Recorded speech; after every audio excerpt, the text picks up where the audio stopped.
Hey guys, your boy, Dalyxman, coming at you once again with another Dalyxman Q&A Corner. That is a very unique accent I just gave you right there, but every Wednesday I answer your questions in under 15 minutes. If you have a question for me, please like my Facebook page, and when I ask for questions, put them in the comments and I will get to as many as I can in under 15 minutes. So with that said, easy enough, let's get started. After Battleground, who do you think should battle Ryback for his IC championship? Personally, I think it should be Cesaro. Cesaro's a good choice. Bo Dallas is another good choice. Tons of people, man. Well, Tyson Kidd is hurt, so you can't do him. Anybody but Big Show and Miz, because that's all we got. And King Barrett. Take those three out, give us some new opponents like Neville or Cesaro or Bo Dallas or Rusev. I don't care. Luke Harper, he's not doing anything right now. I would like to see him go for the championship. Luke Harper versus Ryback? Whoa. So, there are options out there. Maybe turn Adam Rose back into Leo Kruger, Leo Kruger, Luke Harper, blah, blah. Go with it. Leo Kruger, you can do him. You can do so many things. Just don't have the same people. Big Show and Miz need to go away, please. And King Barrett. Thoughts on the next NXT Takeover coming to the Barclays Center? Oh, in Brooklyn. Yeah, I heard about that. I'm happy. I like the idea that we're getting out of the Full Sail Center. And look, I love the Full Sail crowd. You guys are always awesome. But NXT needs to expand its horizons now. Clearly, it's a bigger deal than it was when it first started in 2010. And fans want to see the NXT talent and get to know the NXT talent and experience the NXT talent. So this is good. I love that they're going on, to different venues now and not being stuck in one. But I think it should be limited. I like the fact that they're only doing a few, not touring the world like they're doing with the main roster. I like the fact that it's only, secluded to Full Sail for the majority of the year. And then when something special happens, they go to different places because it's a special deal. It's a special event. I like that a lot more than just, full tour across the world or just always at Full Sail. Vary it up a little bit, do some in other venues while keeping most of the shows here in Full Sail. Cool? Because the Full Sail crowd is always awesome and you need that kind of energy for all your shows. But yeah, man, it's a great idea and I look forward to seeing how that crowd reacts with the next NXT special. Do you think Cena ever gets tired of the way he's booked? I got news for you. He is tired of the way he's booked. He was tired. He came out on Jericho's podcast and told the world that he can't wait until they let him do what he wants to do and showcase what he can do inside the ring instead of the same old crap that they have been having him do.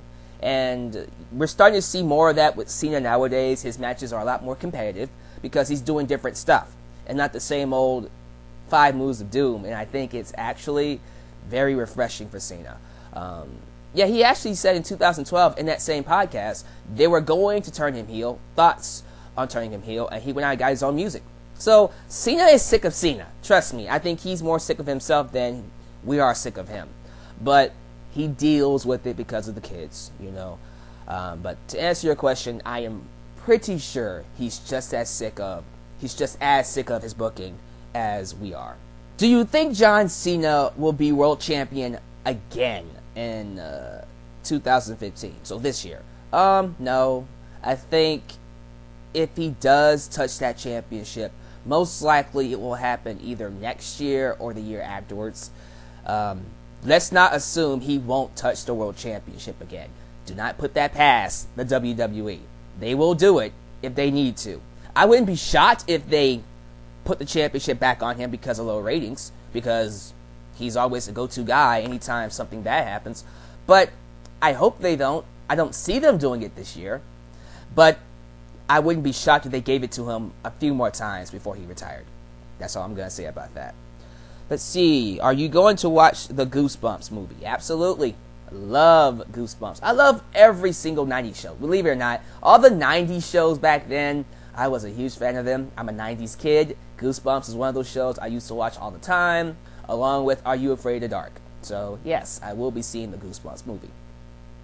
If Vince McMahon asks you to book a match for the main event of WrestleMania, between these matches, which one would you choose? Okay. Brock Lesnar versus Shawn Michaels. Shawn Michaels versus The Rock. William Regal versus The Undertaker. That's random. Kurt Angle versus Ken Shamrock, or Chris Jericho versus Undertaker. Okay, I'm stuck between Shawn Michaels, Rock, and Michaels and Brock Lesnar. Gotta have Shawn Michaels. Gotta have Shawn Michaels. I would give him... That's a hard one, the more I think about it. Oh, man, I gotta pick one. Rock and Shawn Michaels. It's a dream match. That's a match everyone wants to see. That's a match that will sell out the arena. And why the hell not? Shawn Michaels versus The Rock. That's what I would choose. Do you think Tyson Kidd will be able to wrestle again? And should he wrestle again after his injury? Should he is a very good question. I did some research on his injury, and apparently 5% of the people that went through the surgery that Tyson Kidd went through survived. 5% of the people that had the surgery he did survived. That scares me just a little bit. But, you know, never say never. I learned to never say never when it comes to wrestling. Many people have retired, still came back and wrestled. Ric Flair has had tons of retirements, still wrestled. Hulk Hogan has had many retirements, still wrestled. So, we'll see what happens, man. Tyson Kidd, he's still young. Maybe his body will recover enough for him to, you know, get back inside the ring. And I hope he does. I want to see him get back inside the ring. The question is, should he get back inside the ring? Only time will tell. But I would like to see it happen. Do you think Kevin Owens will be world champion this year? No, he won't. Will he be world champion? Absolutely. He kind of has to be world champion. If they make him a world champion this year, I will not complain. I don't see it happening, though. They should make him a world champion in the future, though. Oh, boy. What are your thoughts on the recent leaks of the commentary notes and contract that was apparently made back in 2008, 2010. It's on my Facebook. If you guys don't know about it, please like my Facebook page. I put up, a report about it. I'm not going to spend too much time on it. I'm just going to say this. That thing has 9 pages of what to do and what not to do. Mostly don'ts and things to avoid. It's like they plugged so many holes. They tried to plug so many holes that they have nothing to do. They can't wiggle. There is no wiggle room. And it's so ridiculous. I know Vince runs a tight ship, but good God, you gotta let your people be them. It's no wonder commentary sucks. It's no wonder Michael Cole, JBL, and King and all these guys can do anything anymore. They can't be themselves because they had to follow all these freaking rules. And it's actually kind of, it's kind of sad. It makes me feel bad because I give the commentary so much heat and give them so much grief when they're just doing their job. They're following their rules. And they have to, otherwise they will lose their jobs. Now, it would be one thing if this company wasn't like the granddaddy of them all, or the sports entertainment conglomerate that it is. Like, if it was GFW or TNA, I would say, dude, it's not worth it. But it's WWE, and I'm pretty sure their paychecks are huge. So, man, it's a tough situation, and I feel sorry for them. I will say that if they do plan on making commentary an intricate part of the show, they need to let them be themselves. They have to let them be themselves. Yes, have rules, but don't plug every single pothole you see. Otherwise, you will have no wiggle room. None. That's ridiculous. That's all I'm going to say about it, but thank you for that question, man. If you could induct one legend into the Hall of Fame, who would it be? One legend? Taker. Yes, there are others I can induct, like Ravishing Rick Rude, China, Rock. But for right now, Sting, it's so many people. For right now, Taker. Absolutely. Taker has to go in if I was to induct someone.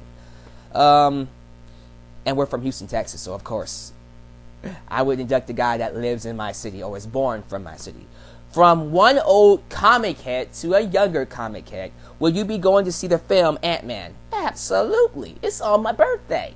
July 17th is my birthday, and I will go see Ant-Man on my birthday. So I can't wait for that. That's going to be very interesting. Let me see here. If you were told to pair the Ascension up with a superstar and make them seem like a dominant, relevant tag team again, okay, who would you book them with? What role and how would you book them for the next 6 to 12 months? If I was to rebook the Ascension and make them relevant, that's kind of hard, man. They need someone that's sinister. I'm gonna go outside the box. James Mitchell. Probably don't know who that is, but I do. Those of you who watched TNA, give him to the Ascension. Let him be the talker. Let him be that sinister voice that gives them things to do, or even Gangrel. I don't know. Someone that's evil and sinister, and then with that manager, I would just send them on a dominant streak. Change their look first off. I hate their look. That was stupid. Why did you bring them up as LOD ripoffs? I never understood that. That was stupid. It killed them. It killed their momentum before they even got started. But, I don't know, maybe Vince McMahon said, God damn it, they remind me of LOD. Make them like LOD. And that is what got them. That's good God. Yeah, give them someone like James Mitchell and have them just go on a dominant streak. It's not hard to book them, and maybe they should win the tag team championships and hold that for a little bit. That's what I would do, if anything else. Let me see. If TNA and GFW merge, would you watch it? I have a video coming out about that later on this week. Look for that. But thank you for the question. Who is your favorite superhero, female superhero, of Marvel? Marvel? Storm from the X-Men. Yes, that Storm, man. Gotta go with Storm. Love her. Second favorite X-Men next to Wolverine. Like that's a shocker, But yeah, Storm for sure. Most brutal match you have ever seen, where you genuinely feared for the health of the wrestler. Barbed wired rope match. Terry Funk and Sabu. That one was... That was one of the ones that I've seen, of course. One of the most brutal matches I've seen. That one was one of those matches I went, why? Why?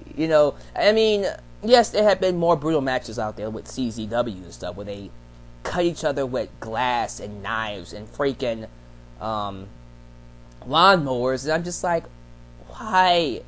Why are you doing that? That match, even though I get that it's, hardcore wrestling and it's a certain style of wrestling, I just went, you don't need that. You don't need to suffer that much for the entertainment of the crowd. There's a certain psychology with wrestling. Easy for me to say, that is good enough.